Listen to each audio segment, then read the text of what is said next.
ഇന്ന് ഞാൻ ഉണ്ടാക്കുന്നത് കണ്ണൂരുകാരുടെ സ്പെഷ്യൽ കൽത്തപ്പാട്ടോ. നമ്മൾ എത്ര നല്ല സ്നാക്സ് കഴിച്ചാലും കൽത്തപ്പത്തിന്റെ ആ ഒരു രുചി ആർക്കും അങ്ങനെ മടുക്കില്ല. അപ്പോൾ ഇതുണ്ടാക്കാൻ വളരെ എളുപ്പമാണ്. അപ്പോൾ ഞാൻ ഉണ്ടാക്കുന്ന ഈ ഒരു റെസിപ്പി നിങ്ങൾ എല്ലാവരും ഒന്ന് ട്രൈ ചെയ്ത് നോക്കണം. ഒരിക്കലും ഫ്ലോപ്പ് ആവില്ല. അപ്പൊ എങ്ങനെയാ ഉണ്ടാക്കുന്നത് നോക്കിയാലോ.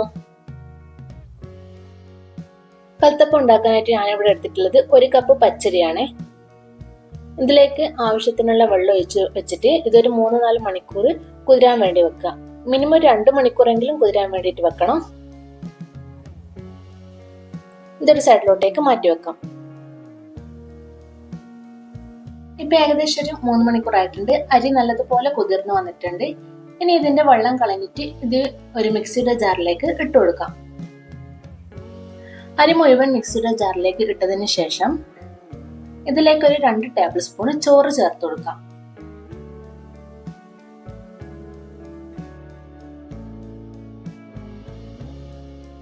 ഇതിലേക്ക് 1/2 ടീസ്പൂൺ ഏലക്കാപ്പൊടി ചേർത്ത് കൊടുക്കാം. ഒരു 1/4 ടീസ്പൂൺ ചെറിയ ജീരകം ചേർത്ത് കൊടുക്കാം. ഒരു 1/4 ടീസ്പൂണോളം ഉപ്പും കൂടി ചേർത്ത് കൊടുക്കുന്നുണ്ട്. ഇനി ഇതിലേക്ക് അരക്കാൻ ആവശ്യമായിട്ടുള്ള വെള്ളമാണ് ചേർക്കുന്നത്. ഞാനിവിടെ 1 കപ്പ് വെള്ളമാണ് ചേർത്ത് കൊടുക്കുന്നത്. ഇനി എല്ലാം കൂടെ നന്നായിട്ട് മിനുസായിട്ടൊന്ന് അരച്ചെടുക്കണം. ഇനി ഞാൻ എന്തത് ഒരു ബൗളിലേക്ക് ഒഴിച്ചു കൊടുക്കുന്നുണ്ട്. ഈ മാവ് ഇവിടെ മാറ്റി വെക്കാം. ഇനി ഇതിലേക്ക് മധുരത്തിന് ആവശ്യമായിട്ടുള്ള ശർക്കര ഒന്ന് തയ്യാറാക്കിയെടുക്കാം. അതിനുവേണ്ടി ഒരു പാത്രത്തിൽ 3 ക്യൂബ്സ് ശർക്കര എടുത്തിട്ടുണ്ട്. ഇത് പാകത്തിനുള്ള ഒരു മധുരമാണ്. കുറച്ചുകൂടി മധുരം വേണമെങ്കിൽ ഒരു ശർക്കരയുടെ പകുതി കൂടി ചേർത്ത് കൊടുക്കാം. ഇനി ഇതിലേക്ക് 1/2 കപ്പ് വെള്ളം ചേർത്ത് കൊടുത്തിട്ട് ഇത് നന്നായിട്ടൊന്ന് മെൽട്ടാക്കി എടുക്കാം. അതുവരെ നമുക്ക് വെയിറ്റ് ചെയ്യാം. ശർക്കര ഇവിടെ ഇപ്പൊ നന്നായിട്ട് മെൽട്ടായിട്ടുണ്ട്. ഇനി ഗ്യാസ് ഓഫ് ചെയ്യാം.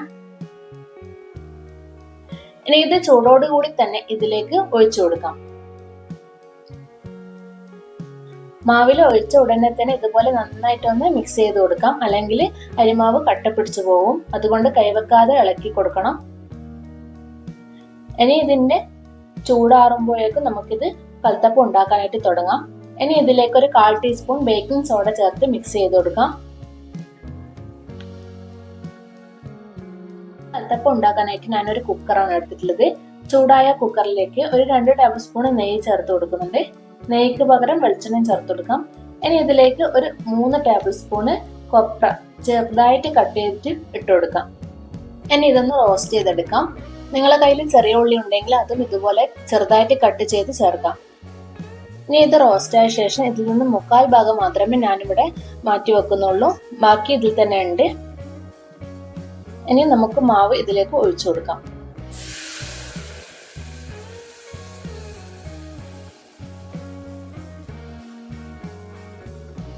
മാവ് നമ്മൾ ഒഴിച്ചു കൊടുക്കുന്ന സമയത്ത് ഫ്ലെയിം കൂട്ടി വെക്കണം. ഇനി ഇതിന് മുകളിൽ നേരത്തെ മാറ്റി വെച്ച് തേങ്ങാക്കൊത്ത് ഇട്ട് കൊടുക്കാം. മാവ് ഒഴിച്ചതിന് ശേഷം 30-40 സെക്കൻഡ് മാത്രമേ ഹൈ ഫ്ലെയിമിൽ വെക്കാവൂ. അതിനുശേഷം ലോ ഫ്ലെയിമിൽ വെക്കുക. സ്റ്റീൽ കുക്കർ ആണെങ്കിൽ അടിയിൽ ഒരു പഴയ പാൻ വെച്ച് കൊടുക്കണം. അലൂമിനിയം കുക്കർ ആണെങ്കിൽ പാൻ വെക്കേണ്ട ആവശ്യമില്ല. ഇതിപ്പോ അലൂമിനിയം കുക്കറാണ്, അതുകൊണ്ട് ഞാനിപ്പോ പാനൊന്നും വെക്കുന്നില്ല. ഇനി നമുക്ക് ലോ ഫ്ലെയിമിൽ ഇട്ടിട്ട് 10 മിനിറ്റ് ഒന്ന് വേവിച്ചെടുക്കാം. മിനിറ്റ് കൊണ്ട് തന്നെ ഇത് റെഡിയായി കിട്ടും. ചിലപ്പോ ഒരു 12 മിനിറ്റ് സമയം വേണ്ടി വരും. അത്രേ വേണ്ടി വരുള്ളൂ.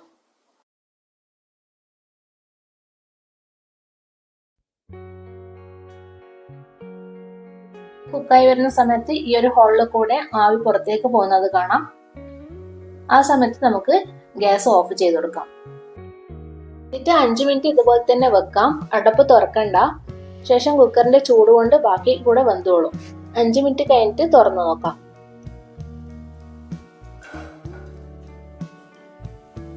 ഇതാ കൽത്തപ്പം ഇവിടെ റെഡി ആയിട്ടുണ്ട്. വേണമെങ്കിൽ ഒരു ടൂത്ത് പിക്ക് വെച്ചിട്ട് കുത്തി നോക്കാം. അതിന്റെ ഒന്നും ആവശ്യമില്ല. ഇതിപ്പോ നന്നായിട്ട് തന്നെ വെന്ത് കിട്ടിയിട്ടുണ്ട്. ഇനി ഇത് 10-15 മിനിറ്റ് തണുക്കാൻ വേണ്ടിയിട്ട് വെക്കാം.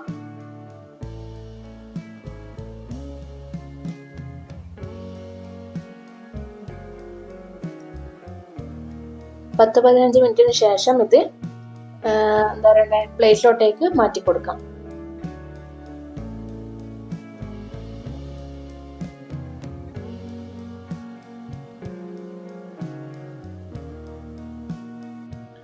അങ്ങനെ നമ്മുടെ പെർഫെക്റ്റ് ആയിട്ടുള്ള കണ്ണൂർ കൽത്തപ്പം ഇവിടെ റെഡി ആയിട്ടുണ്ട്. നല്ല സോഫ്റ്റ് ആയതുകൊണ്ട് കട്ട് ചെയ്യുന്ന സമയത്ത് സൂക്ഷിക്കണം.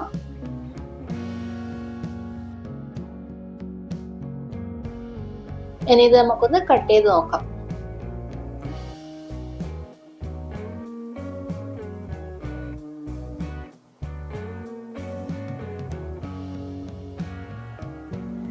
കണ്ടില്ലേ, നല്ല ആരൊക്കെ വന്നിട്ടുണ്ട്. നല്ല സോഫ്റ്റ് ആണ്, നല്ല പെർഫെക്റ്റ് ആയിട്ട് തന്നെ കിട്ടിയിട്ടുണ്ട്. അപ്പൊ എല്ലാവർക്കും ഈ ഒരു റെസിപ്പി ഇഷ്ടമായെന്ന് വിചാരിക്കുന്നു. ഇഷ്ടമെങ്കിൽ ലൈക്ക് ചെയ്യാനും ഷെയർ ചെയ്യാനും മറക്കരുത്. സബ്സ്ക്രൈബ് ചെയ്യാതെ കാണുന്നവരുണ്ടെങ്കിൽ ഒന്ന് സബ്സ്ക്രൈബ് ചെയ്യണേ. പുതിയൊരു വീഡിയോ ആയിട്ട് കാണുന്നവരെ എല്ലാവർക്കും താങ്ക് യു.